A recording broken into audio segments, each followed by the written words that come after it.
Henry Kissinger once said, "An aircraft carrier is 100,000 pounds of diplomacy." And as cool as that quote is, he was off by about 7,000 pounds, and Henry Kissinger is a war criminal and a piece of shit. So fuck that guy. Welcome to Cool Stuff Quickly. Let's do this.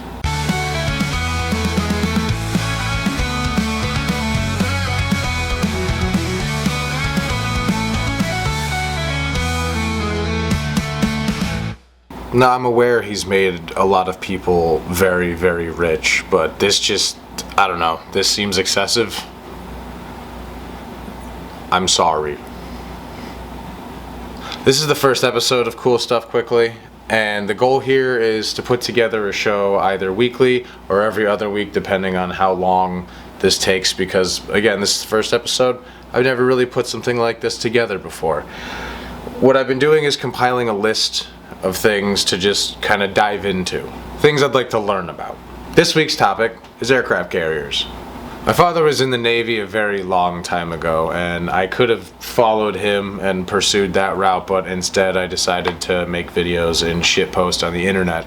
But that doesn't mean that I can't appreciate just how cool these things are as a piece of just human engineering as well as just military might.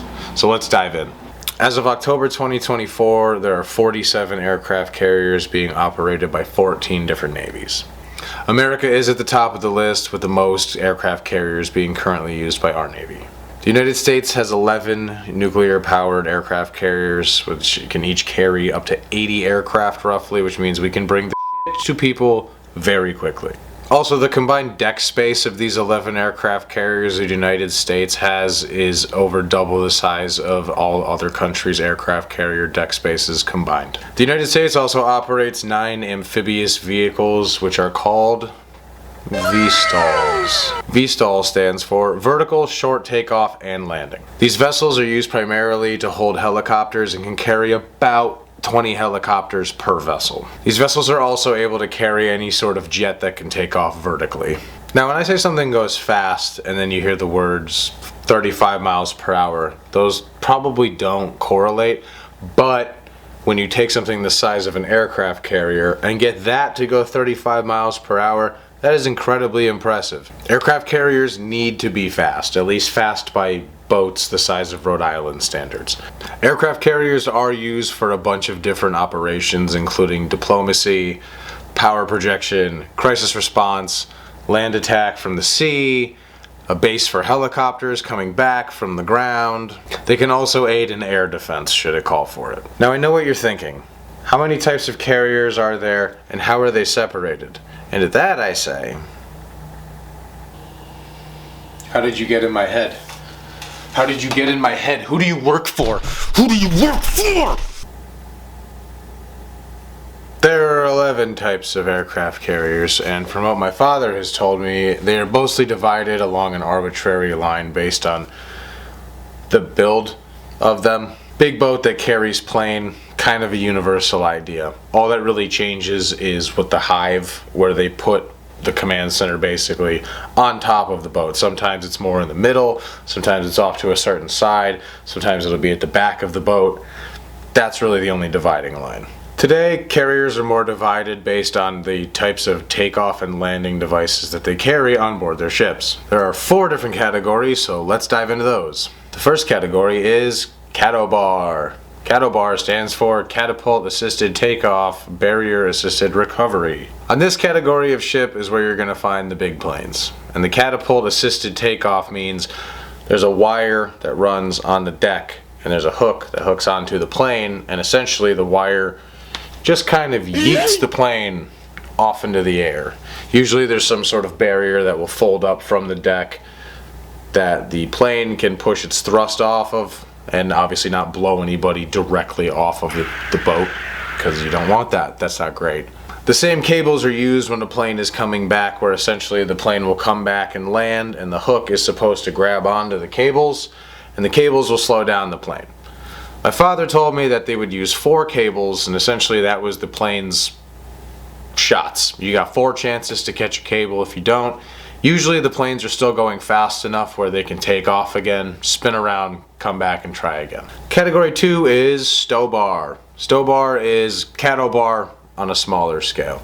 more fixed wing aircraft, smaller ships, still used essentially the same way, just in smaller waters basically. The third category of ship is STOVL, which stands for short takeoff or vertical landing.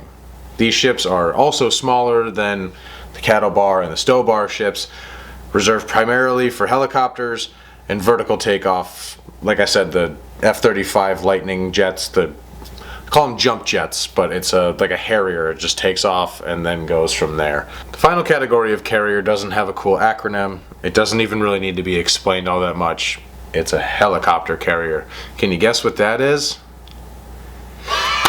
Good job, buddy. Now, I'd be remiss if I didn't talk about two ships in particular. The USS Enterprise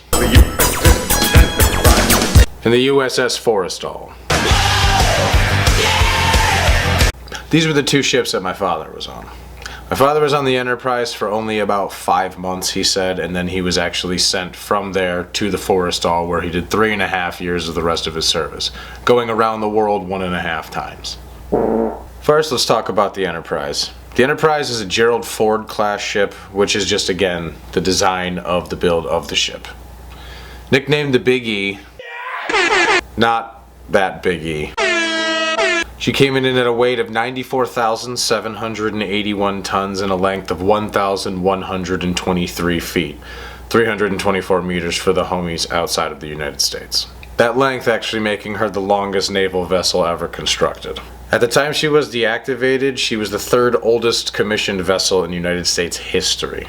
But let's move over to the Forrestal. The ship was completed in 1955 and served until 1993, coming in just shy of 40 years of active duty. When she was completed being built, she became the first U.S. supercarrier designed specifically for the intent of aircraft support. She was nicknamed the FID, or First in Defense. I don't know if I like that one more than the Big E. Again, not that Big E. It's never that Big E. This was the ship my father was on for 3.5 years, and he sailed around the world 1.5 times, which sounds really cool, but if you've ever been on an aircraft carrier, and if you have the opportunity to go check out a decommissioned one, absolutely go do it. But imagine living on this. I could not do it. There's so many people, I'm sure you're bound to get cool stories, but I could not imagine ducking through doorways and all this other stuff. It makes me want to throw up and die. Obviously, thank you to those who serve. After she was decommissioned in 1993, she was made into a naval museum, but several years after that, she was starting to show serious signs of wear and tear, and after several attempts were made to preserve her, they decided that it wasn't worth the effort anymore, and in February 2014, she was brought down to Brownsville, Texas, and by December 2015, she was finished being stripped down for parts. I feel that beside from being lost in some sort of military excursion, this is another good way for a boat to go. Between this, the museum idea was also awesome, but metal is going to do metal things when it's left in water for that long. And this is another ship my father spoke incredibly highly of, and I'm glad that she had a nice long life and a nice smooth burial, so to speak. Alright, there you have it, folks. Episode 1 of Cool Things Quickly. I hope you enjoyed this one. I have some other videos coming soon about other topics, and this isn't also just going to be military aircraft. This could be about the quesarito from Taco Bell. This could be about what goes into making car tires. This is just literally going to be an exploration of things that I find interesting, and I think you might find interesting if I present them in an interesting way. Interesting. Yeah, boy. But thank you very much for watching. I'm gonna say it all the time. Thank you, I love you, drink water. Maybe go start a small fire, like controlled fire, but a small one, just a small one. And please, subscribe to my channel, like this video. I'm gonna be doing horror movie reviews, I'm gonna be doing book reviews, I'm gonna be doing old Kung Fu movie reviews, I'm gonna be doing these, like I said, every week, every 2 weeks, depends on how long this is gonna take. I'm gonna try to have the next one out within the next 14 days, so keep your eyes peeled here, okay? And if it's not, harass me on here, harass me on any social media that you follow me on, okay? I'm giving you carte blanche to do so. Thank you, I love you, goodbye.